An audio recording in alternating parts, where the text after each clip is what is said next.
sitting bones on the floor. You're going to reach your right hand over the knee and just lift. Sometimes the end of the quads kind of gets stuck over there. So if you just lift it and let it slide up.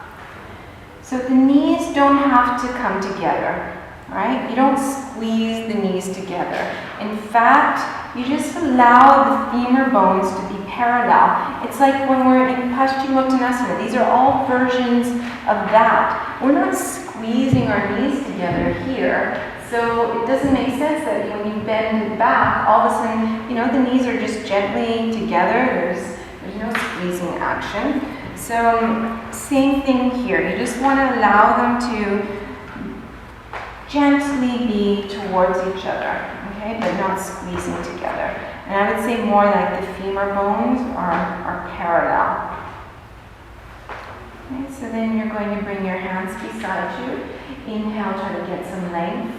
Keep your left hand on the floor, reach your right hand forward. And it's still a forward bend, so we're trying to bend from the tilt in the pelvis, not from the waist, not from the thoracic. So it's not something like that. It's bending from here. Keep your left hand to help you keep some weight into your right sitting bone.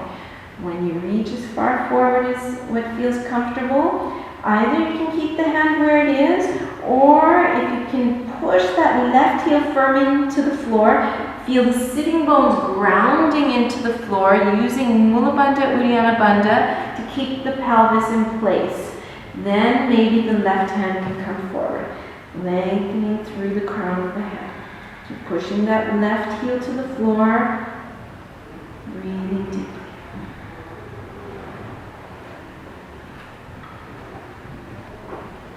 Inhale, lift the chest.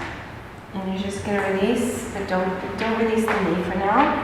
And the other thing is this ankle always needs to remain straight and as close to the body as possible. Remember yesterday we showed there's rotation available at the tibia. So now actually what we're doing is in Padmasana, we were externally rotating here. Now we're internally rotating here. But we saw that there's very little internal rotation available, right? So the more we separate this out to the side, the more that you need. So we want to stay, the best position, right, is here. So if somebody has really problems with their knees, it's better to put a block under and they work on stretching the quads, but keeping the leg in its proper alignment, something like that is a nice position. Okay, but if we have quite healthy knees, then we can work its range of movement so long as we're not forcing it, we're being gentle. And the ankle should be straight. You're going to take your right hand to the outside of your right foot and you're going to anchor that into the floor. Okay, so now you're going to lean back. You're going to bend your left knee. You're going to take your right hand and get the skin of the buttock and the hip bone to connect to the back of your knee. Okay, try to keep the chest open even if you're leaning back. You might just hold the back of your thigh. Maybe work in steps. Maybe you're going to hold here on your ankle.